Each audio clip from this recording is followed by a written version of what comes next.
News బౌ. Most wanted bachelor Prabhas గురించి చెప్పుకోవాలంటే బాహుబలికి ముందు బాహుబలికి తర్వాత అనే చెప్పుకోవాలి. అమ్మాయిలకే కాదు ఆంటీలకు కంటి మీద కునుకు లేకుండా చేస్తున్నాడి మిస్టర్ పర్ఫెక్ట్. ఒకే ఒక్క ఛాన్స్ ఇస్తే గుండెల్లో పెట్టి చూసుకుంటామంటూ ఏకంగా 6,000 మందికి పైగా పెళ్లి ప్రపోజల్స్ చేశారంటేనే చెప్పుకోవచ్చు ఈ యంగ్ రెబెల్ స్టార్ కు ఉన్న క్రేజ్ ఏంటో. ఇక్కడ ఇంకో రహస్యం ఏంటంటే ఈ 6,000 లెక్క అధికారికంగా వచ్చిన ప్రేమలేఖలు, పెళ్లి ప్రపోజల్స్ మాత్రమే. ఈ మిర్చి ఘాటుతో నిద్రలేని రాత్రులు గడుపుతున్న నెరజాణల లెక్క తేల్చడమంటే అంత ఈజీ కాదు. ఈ ఛత్రపతిని ఓ ఇల్లాలు పదే పదే పొగిడినందుకు ఆ మధ్య ఆంధ్రప్రదేశ్లో ఓ భార్యాభర్తల మధ్య గొడవలు కూడా అయిపోయి ఏకంగా విడాకులు కూడా తీసుకున్నారు. ఇంతలా డిస్టర్బ్ చేస్తున్న డార్లింగ్తో డేటింగ్ చేద్దామనుకునే సుందరాంగులు, కోకొల్లలు ఈ మేడ్ ఇన్ చెన్నై బుజ్జిగాడితో అవకాశమొస్తే ఎంత దూరమైనా వెళ్లడానికి ఎనీటైం రెడీ అంటూ ఎందరో ఓపెన్ గానే చెప్పేస్తున్నారు. అయితే ఇంతవరకు బాహుబలితో రొమాన్స్ చేసిన ముద్దుగుమ్మలపై ఓ లుక్కేద్దాం. 2002లో జయంత్ సి పరాంజీ దర్శకత్వంలో ఈశ్వర్ మూవీతో ప్రభాస్ సినీ ప్రయాణం మొదలైంది. ఈ మూవీలో ప్రముఖ సీనియర్ నటులు విజయ్ కుమార్, మంజుల కుమార్తె శ్రీదేవి ప్రభాస్కు జోడీగా నటించింది. ముద్దు ముచ్చట్ల రచ్చ చేసింది. 2003లో రాఘవేంద్ర సినిమాలో ప్రభాస్ పక్కన అన్షు అనే ఎన్ఆర్ఐ అమ్మాయి జతకట్టింది. సిగ్గుల మొగ్గవుతూనే రొమాన్స్ పండించింది. 2004లో చెన్నై చిన్నది త్రిష ప్రభాస్తో వర్షంలో ఆడి పాడింది. ఆ వర్షం కురిసిన రాత్రిని త్రిషతో పాటు ఆమె ఫ్యాన్స్, ప్రభాస్ ఫ్యాన్స్ కూడా ఎప్పటికీ మర్చిపోలేరు. 2004లో అడవిరాముడు సినిమాలో ఆర్తి అగర్వాల్ ప్రభాస్తో జతకట్టింది. ఆరేసుకోబోయి పారేసుకున్నాను అంటూ వానపాటలో తడిసి ముద్దయింది. 2005లో చక్రం మూవీలో ఆసిన్ ఆడి పాడింది. అదే మూవీలో ఆసిన్తో పాటు చార్మీ కూడా ప్రభాస్తో స్టెప్పులేసింది. 2005లోనే వచ్చిన ఛత్రపతిలో శ్రియా ప్రభాస్తో వెండితెరను షేక్ చేసింది.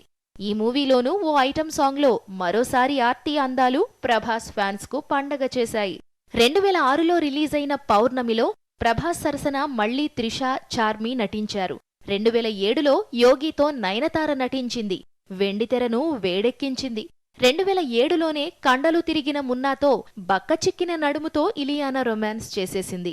2008లోనే బుజ్జిగాడు మేడ్ ఇన్ చెన్నైలో ముచ్చటగా మూడోసారి త్రిష ప్రభాస్తో డ్యూయెట్లు పాడుకుంది.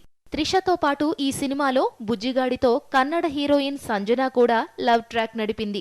2009లో తొలిసారి అనుష్క బిల్లాతో జతకట్టింది. బికినీలో బిల్లాతో పాటు ఆయన ఫ్యాన్స్కు నిద్ర లేకుండా చేసేసింది. ప్రభాస్కు సరైన జోడీగా ఇక్కడి నుంచే ముద్రపడింది. మరో బొద్దుగుమ్మ నమిత కూడా బిల్లాలో వెండితెర నిండుగా భారీ అందాలతో కనువిందు చేసింది. 2009లో ఏక్ నిరంజన్లో బాలీవుడ్ హాట్ భామ సంచలనాల కేరాఫ్ కంగనా రనౌత్ హీరోయిన్ గా నటించింది. తనదైన అందాలతో హీట్ పుట్టించింది. 2010లో విడుదలైన డార్లింగ్ సినిమాలో కాజల్ హీరోయిన్ ఛాన్స్ కొట్టేసింది. 2011లో మిస్టర్ పర్ఫెక్ట్లో రెండోసారి కాజల్ మళ్లీ అవకాశం దక్కించుకుంది. తాప్సీ కూడా ఈ మూవీలో ప్రభాస్ పక్కన ఛాన్స్ కొట్టేసింది. ఇద్దరూ పోటీపడి మరీ రొమాన్స్ను పండించారు. 2012లో రెబల్ మూవీలో మిల్కీ బ్యూటీ తమన్నా తన అందాలతో ప్రభాస్ను కట్టిపడేసింది. 2013లో మిర్చిలో ప్రభాస్ సరసన రెండోసారి అనుష్క నటించింది. ఈ మూవీతో వీరిది హాట్ పెయిర్గానే కాదు, హిట్ పెయిర్గానూ మంచి గుర్తింపు తెచ్చుకుంది. ఇదే మూవీలో మరో అందాల తార రిచా గంగోపాధ్యాయ్ కూడా తన భారీ అందాలు ఆరబోసింది. ఎలాగైనా తన కొంగుకు కట్టిపడేసుకోవాలని చాలా ప్రయత్నించింది. ఇక 2015లో బాహుబలి ది బిగినింగ్లోనూ 2017లో బాహుబలి ది కంక్లూజన్లోనూ దేవసేన ప్రభాస్తో రొమాన్స్ పండించింది. ఇదే మూవీలో తమన్నా కూడా తన వంతు అందాలు ఆరబోసి బాహుబలిని ఆకట్టుకునే ప్రయత్నాలు చేసింది. వర్షం, పౌర్ణమి, బుజ్జిగాడు మేడ్ ఇన్ చెన్నై సినిమాల్లో ముచ్చటగా 3 సార్లు త్రిష ప్రభాస్తో రొమాన్స్ చేసింది. రెబల్, బాహుబలి మూవీస్తో 2 సార్లు తమన్నా డ్యూయెట్లు పాడుకుంది. బిల్లా, మిర్చి, బాహుబలితో 3 సార్లు జతకట్టిన అనుష్క, ప్రభాస్ జంట మేడ్ ఫర్ ఈచ్ అదర్ అనిపించుకుంది. వీరి జోడీ హాట్ పెయిర్గా, హిట్ పెయిర్గా పేరు తెచ్చుకుంది. ప్రస్తుతం ప్రభాస్ సాహో సినిమాలో ఎవరికి అవకాశం ఇస్తాడన్నది ఆసక్తికరంగా మారింది. పూజా హెగ్డే, కత్రినా కైఫ్, తమన్నా ఇలా చాలా పేర్లు వినిపిస్తున్నాయి.